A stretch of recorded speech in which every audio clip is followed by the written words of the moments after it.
Good morning students. I hope आप सभी अच्छे होंगे। Today we are going to start our 6th chapter of history named weavers, iron smelters and factory owners.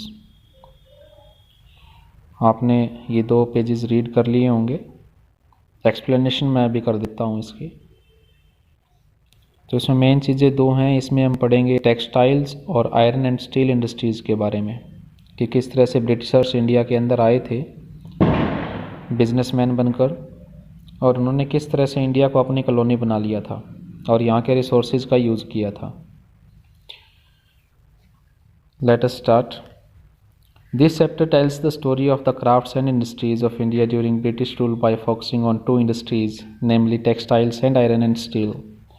Both these industries were crucial for the industrial revolution in modern world. Mechanized production of cotton textiles made Britain the foremost industrial nation in the 19th century, and when its iron and steel industry started growing from the 1850s, Britain came to be known as the workshop of the world. As you know, industrial revolution सबसे पहले England के अंदर start हुई थी, इसलिए 1850s का जो decades रहा था उसमें ब्रिटेन को वर्कशॉप ऑफ द वर्ल्ड कहा जाता है। एक चीज़ आपको याद रखनी है, ब्रिटेन इंग्लैंड, स्कॉटलैंड और आयरलैंड को बनकर ब्रिटेन बना है। तो सबसे पहले जो इंडस्ट्रियल रेवोल्यूशन वो इंग्लैंड के अंदर आई थी, इसलिए ब्रिटेन को वर्कशॉप ऑफ द वर्ल्ड कहा जाता था। उसके बाद अगर हम बात करें इंडस्ट्रियलाइजेशन की, तो इसका कनेक्शन है इंडिया की कॉलोनाइजेशन से और इंडिया को जीतने से, कि ब्रिटिशर्स ने किस तरह से इंडिया को जीता और उसे अपनी कॉलोनी बना लिया। उसके बाद अगर हम बात करेंगे कि किस तरह से इंग्लिश ईस्ट इंडिया कंपनी, उसका इंटरेस्ट था ट्रेड करने में, वो बिज़नेस करना चाहती थी इंडियन टेरिटरी के अंदर, और किस तरह से उसने ट्रेड के पैटर्न को चेंज किया। How the pattern of trade changed over the decades by the east India company. और उसके बाद फिर हमारा आएगा लेट 18th सेंचुरी में कंपनी ने क्या किया। East India company, English east India company जो ब्रिटेन की थी, उसने यहाँ से चीज़ें खरीदना शुरू कर दिया, जो भी चीज़ें यहाँ पर बनती थी इंडिया के अंदर, और वो उसे इंग्लैंड और यूरोप में एक्सपोर्ट करते थे और वहाँ हायर प्राइसेस में वो बेचते थे और उससे प्रॉफिट लेते थे। और इस तरह से इंडस्ट्रियल प्रोडक्शन जब बढ़ गया तो उन्होंने रॉ मटेरियल इंडिया से लेना शुरू कर दिया और वहाँ से जो मैन्युफैक्चर्ड जो प्रोडक्ट थे, फाइनल प्रोडक्ट, वो इंडिया में लाना शुरू कर दिया। और उन्होंने देखा कि इंडिया की पॉपुलेशन बहुत ज़्यादा है और इंडिया उनके फाइनल प्रोडक्ट के लिए सबसे बड़ी मार्केट बन सकती है।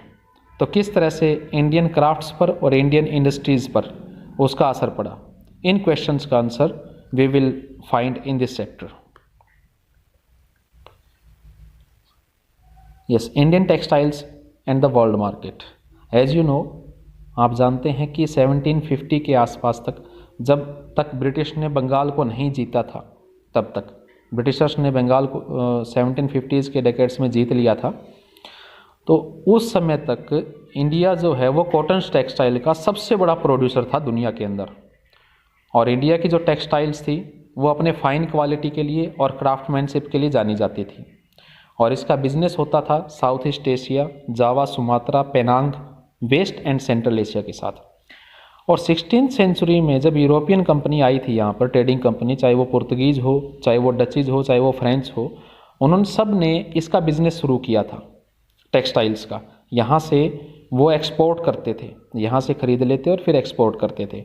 और इस तरह से इंडियन जो वीवर्स थे, वो जो टेक्सटाइल बनाते थे फाइन क्वालिटी का, उनके बारे में बहुत सारी लैंग्वेजेस में लिखा गया कि ये कितने अच्छे क्राफ्ट्समैन थे।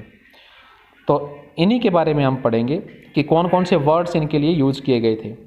Words tell us histories.